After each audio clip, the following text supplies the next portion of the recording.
दोस्तों, आगरा, वही आगरा जिसे देश ताजमहल के लिए जानता है। लेकिन आज हम जिस आगरा की बात करने जा रहे हैं वो सिर्फ ताजमहल नहीं है, वो संघर्ष, आंदोलन और चेतना की ऐतिहासिक धरती है। यही वो आगरा है जहां 18 मार्च 1956 को भारत के संविधान निर्माता बाबा साहब डॉक्टर भीमराव अंबेडकर ने समाज की पीड़ा को देखकर भावुक होते हुए वो शब्द कहे थे जो आज भी रोंगटे खड़े कर देते हैं।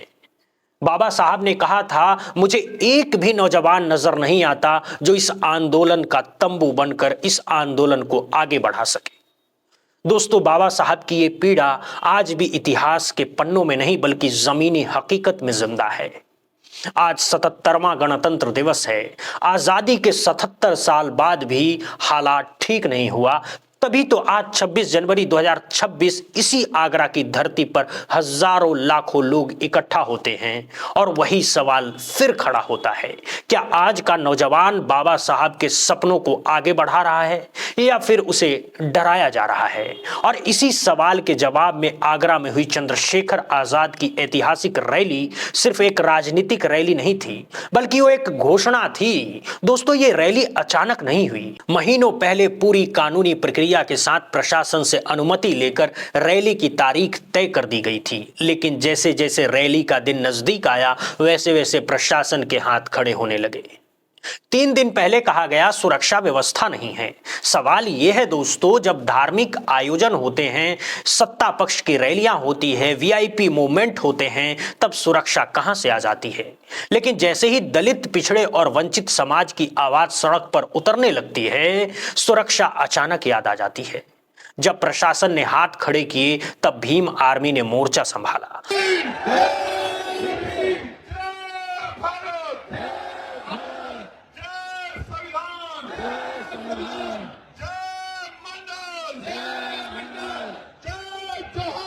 दो 200 प्रशिक्षित कमांडो, 3 सुरक्षा घेरा, हर मोमेंट पर नजर। ये कोई गुंडागर्दी नहीं थी दोस्तों, ये आत्मरक्षा थी। क्योंकि इतिहास गवाह है, जब भी बहुजन समाज खड़ा होता है उस पर या तो लाठी चलती है या बदनाम करो का नैरेटिव। अब आते हैं उस भाषण पर जिसने आगरा की धरती को फिर से इतिहास से जोड़ दिया है। इस ऐतिहासिक धरती पर, इस ऐतिहासिक धरती पर, इस ऐतिहासिक धरती पर, इस ऐतिहासिक धरती पर 18 मार्च 1956 को बाबा साहब ने अपनी बात को रखते हुए समाज में पीड़ा को देखकर भावुकता के कारण ये कहा था कि मुझे एक भी नौजवान नजर नहीं आता, जो इस आंदोलन का तंबू बन के इस आंदोलन को आगे बढ़ा सके। चंद्रशेखर आजाद ने कहा, आगरा इस ऐतिहासिक धरती पर 18 मार्च 1956 को बाबा साहब ने रोते हुए कहा था कि उन्हें एक भी नौजवान नजर नहीं आता। आज हम 25 फरवरी 2026 को संकल्प लेते हैं कि बाबा साहब के आंसू जाया नहीं जाने देंगे। और फिर वो लाइन जिसने पूरे मैदान को खामोश कर दिया। हम आज 25 फरवरी 2026 को संकल्प लेते हैं कि बाबा साहब अम्बेडकर के आंसुओं का संकल्प है हमें। हम मिट जाएंगे लेकिन बाबा साहब के सपनों को अधूरा नहीं रहने देंगे। दोस्तों, ये भाषण सत्ता के लिए खतरनाक था क्योंकि ये भीड़ को नहीं, चेतना को जगा रहा था। अब जरा पीछे चलते हैं। सहारनपुर आंदोलन, भीम आर्मी का गठन, जेल, एनएसए मुकदमे, लेकिन झुकाव नहीं। चंद्रशेखर आजाद न तो जाति की राजनीति करते हैं न ही धर्म की, वो सीधे संविधान की बात करते हैं। और दोस्तों, भारत में सबसे ज्यादा डर संविधान से ही लगता है। आज आजाद समाज पार्टी सिर्फ एक पार्टी नहीं बल्कि एक विकल्प बन चुकी है। शिक्षा, रोजगार, सामाजिक न्याय, संवैधानिक अधिकार। और यही वजह है कि हर रैली से पहले या तो अनुमति रोकी जाती है या फिर बदनाम करने की कोशिश की जाती है। रैली के बाद सोशल मीडिया पर नैरेटिव चलाया गया कि भीड़ को उपद्रवी बताया गया, सुरक्षा को खतरा बताया गया। लेकिन एक सवाल फिर भी बचता है, अगर ये रैली गलत थी तो इसमें लाखों लोग क्यों आए? क्यों बाबा साहब का नाम आज भी लोगों को जोड़ देता है? भारत की गरीब जनता जिंदाबाद, भारत का मजदूर जिंदाबाद, भारत का किसान जिंदाबाद, भारत का ईमानदार व्यापारी जिंदाबाद, पुलिस जिंदाबाद, हमारी सेना जिंदाबाद, हमारा सैनिक बल जिंदाबाद, हमारे ईमानदार पत्रकार जिंदाबाद।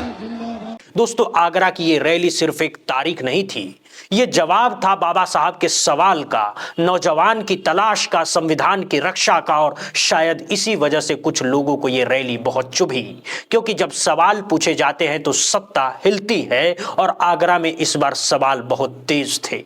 दोस्तों, आगरा की उस ऐतिहासिक रैली में जब चंद्रशेखर आजाद अपने भाषण के इस हिस्से तक पहुंचे तो ये सिर्फ शब्द नहीं रह गए थे, ये संकल्प बन चुके थे। मंच से आवाज आई, बाबा साहब के सपनों को हम अधूरा नहीं रहने देंगे। बाबा साहब के सपनों को अधूरा नहीं रहने देंगे।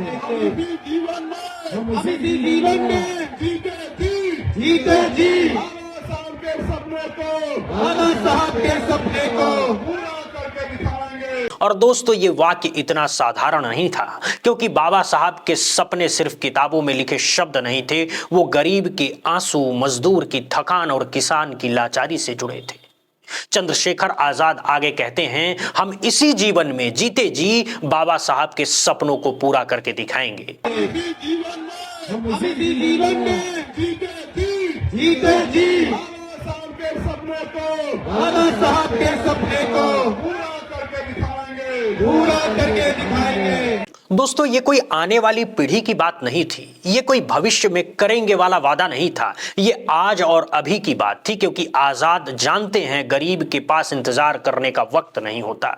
मन से अगली आवाज आती है, हम मानवता का राज लाएंगे, और यहीं से ये भाषण धर्म, जाति और पार्टी से ऊपर उठ जाता है। मानवता का राज लाएंगे, मानवता का राज लाएंगे, गरीबों का राज लाएंगे, गरीबों का राज लाएंगे। मानवता का राज मतलब भूखा बच्चा स्कूल जाए, मजदूर को मजूरी मांगनी न पड़े, किसान को आत्महत्या न करनी पड़े, और इंसान को इंसान समझा जाए। दोस्तों, यही बाबा साहब का सपना था। फिर नारा गूंजता है, गरीबों का राज लाएंगे, गरीबों के आंसू पोंछेंगे। ये लाइन उन लोगों को चुभती है जिनका राज हमेशा गरीब की पीठ पर टिका रहा है, क्योंकि अगर गरीब का राज आएगा तो कुछ लोगों का एकाधिकार टूटेगा। गरीबों के आंसू पूछेंगे, गरीबों के आंसू पूछेंगे, समानता समानता, बंधुत्व बंधुत्व, भाईचारे पे आधारित समाज बनाएंगे। चंद्रशेखर आजाद साफ कहते हैं, हम समानता, बंधुत्व और भाईचारे पर आधारित समाज बनाएंगे। दोस्तों, यही तीन शब्द भारत के संविधान की आत्मा है। समानता, ताकि कोई छोटा बड़ा न हो, बंधुत्व, ताकि डर न रहे, भाईचारा, ताकि नफरत की राजनीति न चले। और यहीं से ये भाषण उन ताकतों के खिलाफ खड़ा हो जाता है जो समाज को तोड़कर राज करना चाहती है। प्रथम और अंतिम भारतीय है, भारत की शान बढ़ाएंगे। अब जरा इस लाइन पर ध्यान दीजिए, हम प्रथम और अंतिम भारतीय हैं। दोस्तों, ये सीधा जवाब था उन लोगों को जो देशभक्ति का सर्टिफिकेट बांटते फिरते हैं।